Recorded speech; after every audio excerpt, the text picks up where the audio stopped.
This here is Shin Ramyun brand ramen noodles, the gourmet spicy flavor. It's gotten really popular here in the States over the last couple years, and for good reason. Its spicy, meaty, savory flavor is crazy delicious, but also pretty elusive when you try to pinpoint exactly what's going on here. I wanted to put my palate to the test and see if I could unravel the mysteries of this little $1.50 snack, so I spent a couple days trying to perfect a from-scratch version that is as close to the original as possible. This is how that experiment went. Okay, so first things first here, we gotta make some beef stock today.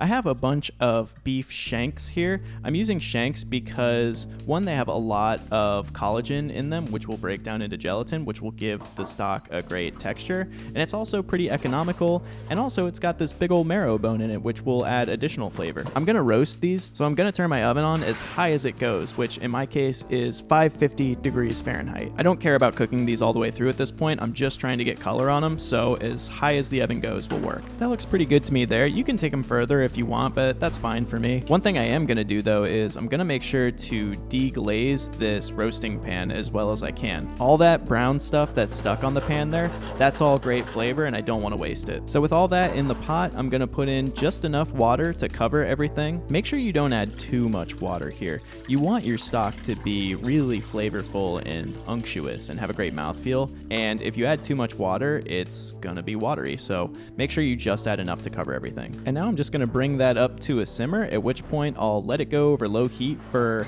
at least 12 hours, I'd say. It takes a really long time to extract all of the flavor and all of the collagen and stuff out of beef compared to something like chicken, so you need at least 12 hours to do this. Alright, so we got our beef broth going there, but obviously there's other flavors in this that we're going to have to contend with. So what does this stuff even taste like?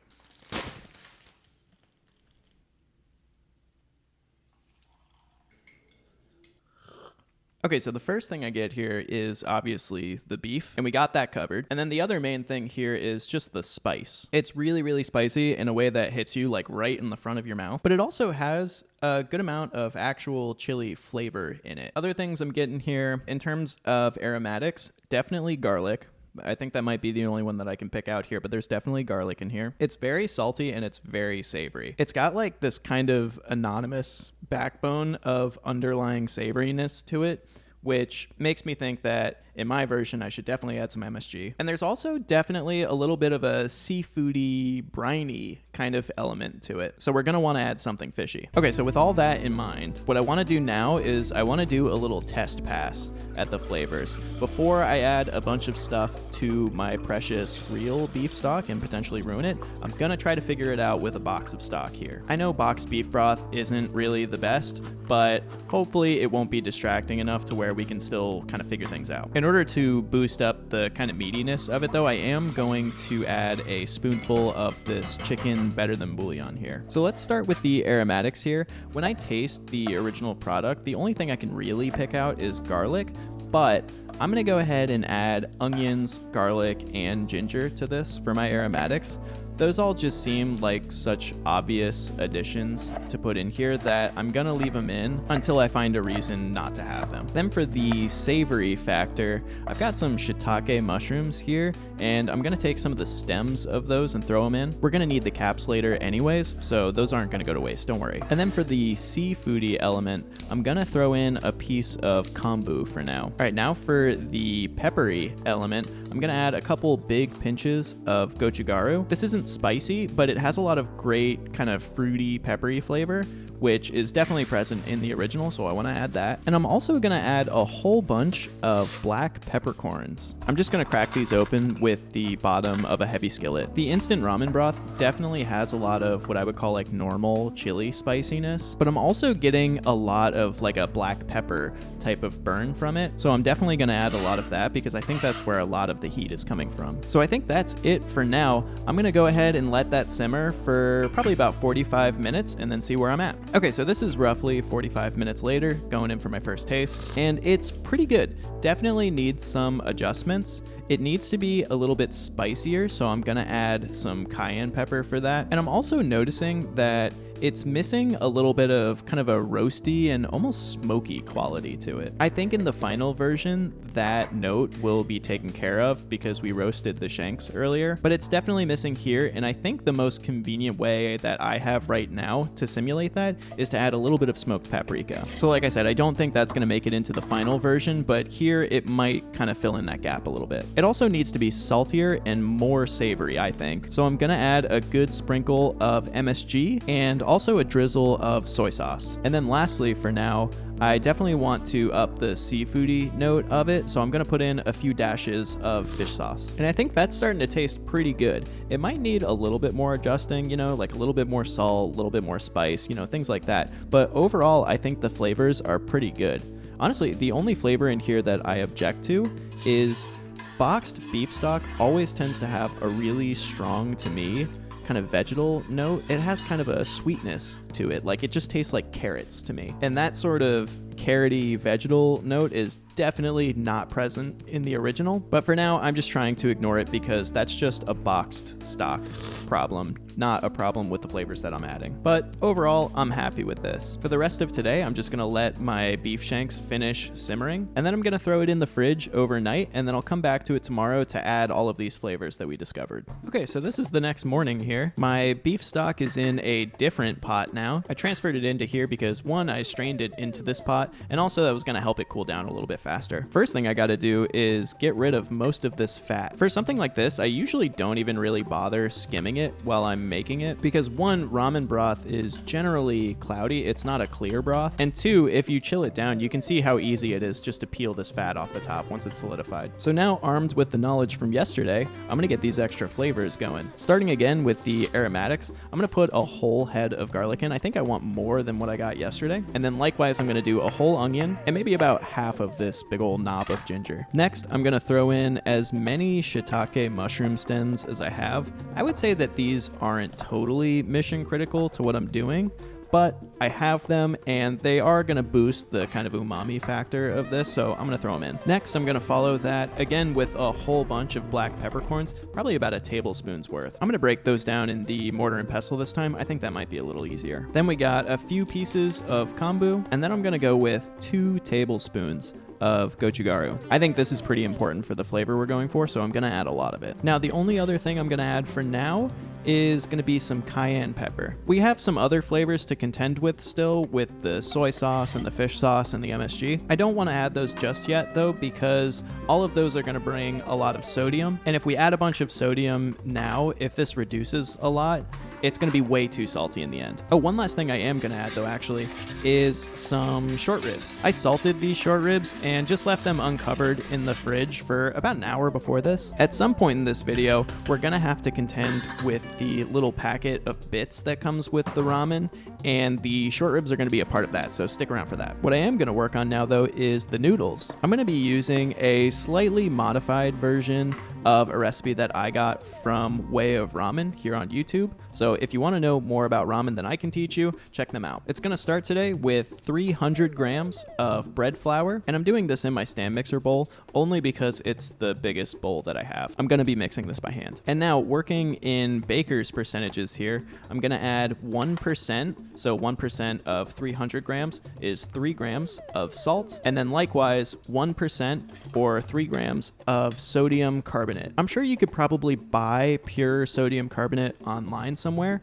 but the easy way to make it yourself, if you only need a little bit of it, is to take regular old baking soda, put it on a sheet tray, and bake it at 250 degrees Fahrenheit for an hour. Baking soda is sodium bicarbonate, so when you bake that in the oven, something, I'm not a chemist, sodium carbonate comes out. So that's what I did here. We're also going to need some cold water for this, and I'm going to go with a 35% hydration. So 35% of 300 grams works out to 105 grams of water. From what I understand, there's a range of hydrations that you can use when making ramen noodles. If you want a dough that's a little easier to work with, you can go up to a 40% hydration. And the lower you go, generally the more difficult the dough is going to be to work with. But in the end, your noodles are going to be chewier and more absorbent. And I don't know if I'm just a weirdo for this, but every time I make instant ramen, I like to let it sit around for like 10 minutes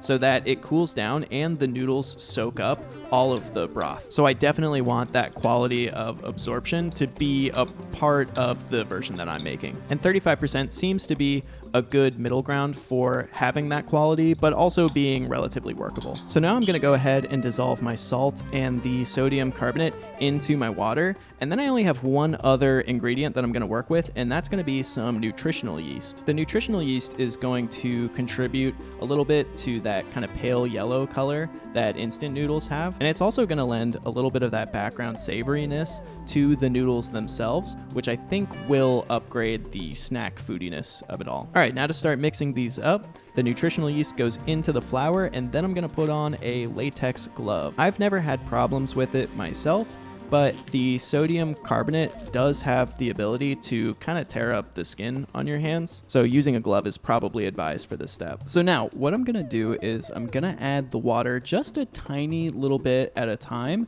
and then mix it in by hand. The goal here is to hydrate the flour as evenly as possible at every step of the way, and that's gonna be a lot easier to accomplish if you go slow. I think maybe the reason that this is the kind of traditional method for this is that because ramen noodle dough is generally such a low hydration compared to other things, that if you don't go slow and you're not really thorough about it, it can be really difficult, and you're gonna have to end up doing a lot more work in order to get all of the flour hydrated in the end. So I'm just doing probably a couple tablespoons of water at a time, and you're gonna see when I get to the end here, when I add all of my water, it's probably gonna look like there's not enough liquid in here to hydrate all the flour. But that's okay. If it looks like this now, that's what it's supposed to look like, so it's gonna be just fine. So now at this point, I'm gonna go double glove mode, and I'm gonna start picking the dough up and kind of rubbing it between my hands. I'm doing this so that I can break up any potential big chunks in there that are hogging up a lot of the water. And I'm hoping that the extra pressure will kind of force any remaining dry flour into those pockets of moisture. So a good test here to see if you're on the right track is just pick up a handful of it, and if you can squeeze it and it sticks together in your hand, you're probably good. I think this is about as good as I can get it, so the next step is going to be to package this all up into a Ziploc bag, and then I'm going to squeeze as much air as I possibly can out of this, and then I'm going to let the dough rest for 30 minutes. 30 minutes later, and it's time to start kneading this so it transforms into a more cohesive dough. The guide I saw for this suggested that you do this with your feet, but to be honest, that seems a little ridiculous to me. I don't know why I would need to do that. I'm just going to do it with my hands here on the counter and kind of just like punch my fists into it a little bit. I mean, it is kind of hard to work because the dough is so stiff because it's so dry, and my counter is a little too tall for me to get the proper leverage on this that I'm gonna need. Oh my god, this is taking so long. All right, I'm doing it with my feet. Just make sure when you do this, you wrap it in a clean kitchen towel, and that you check every once in a while to make sure you don't pop the bag open. I'm basically trying to turn this into a flat and even rectangular sheet, because I think that shape is just easy to work with when it comes to rolling. As far as for how long you need to do this, I think as long as you get it to an even thickness and it seems cohesive, like it's all sticking together and it's not going to fall apart, you're probably good to go. So that looks good to me there. So now I'm going to let that rest for another 30 minutes before I put it through the pasta roller. So 30 minutes later, and we are ready to roll this out. You might have to cut the bag open to get it out, but that's fine. I'm going to roll this out in 2 batches today. I think that makes the size of the pieces a little bit easier to manage. So the first thing I'm going to do to turn this into noodles is I'm going to roll it out with my rolling pin just thin enough so that I can get it through my pasta rolling machine on its thickest setting. Once it's there, I'm gonna roll it through once, and then I'm gonna fold it in half long ways, flatten it out again with the rolling pin, and then put it through once more on the widest setting. This step is supposed to help kind of align the gluten so that it's all running in the same direction that we're eventually going to be cutting the noodles in. So once I go through the widest setting twice, then I'm just one by one going to go all the way through the settings until I get to the thinnest one. Once I get to about 4, I'm going to go ahead and cut this in half just so the pieces are a little bit easier to manage. You definitely don't have to cut it in half, but I find at this length you still get nice, long, slurpable noodles. You might notice that the edges of mine are looking pretty craggly, and I think if you're better at using this machine, you can probably avoid that, but I'm a noob. I don't know how to do that. And it's okay. I'll just accept the loss and cut that off. So once I've gone through all of the rolling settings to get it to the thinnest possible one, I'm going to cut this into thin strands. And that's all there is to it, really. Going into this process, I was a little intimidated at the idea of making the noodles myself. I thought it was going to be really difficult. And by no means am I an expert. There's tons of people out there who could do way better than I can, I'm sure. But even as a total novice to this, I got noodles that were really, really good. So I think this is like a totally approachable and like achievable thing for a lot of people. So I'm just going to finish rolling out the other half of my dough, and then I'll cut to maybe about an hour into the future. At this point, my stock has been going for maybe 2.5 hours today. So I'm going to go ahead and check on my short ribs. And sure enough, those are falling off the bone and shreddable at this point. So it is time to take those out. By the time the short ribs are done, I'm not too worried about the veggies at this point. I'm sure they've given up all that they have to offer to the broth. So I'm going to go ahead and strain this back into my Dutch oven now, because these are the 2 big pots that I have. And now I'm going to start thinking about some kind of final adjustments for this. So first off, now that this is done simmering and reducing, I'm going to add all of the ingredients that I omitted earlier. So I'm going to hit it with some soy sauce, some fish sauce, and MSG. And I gotta say, without the vegetable flavor that I was getting from the carton of beef stock,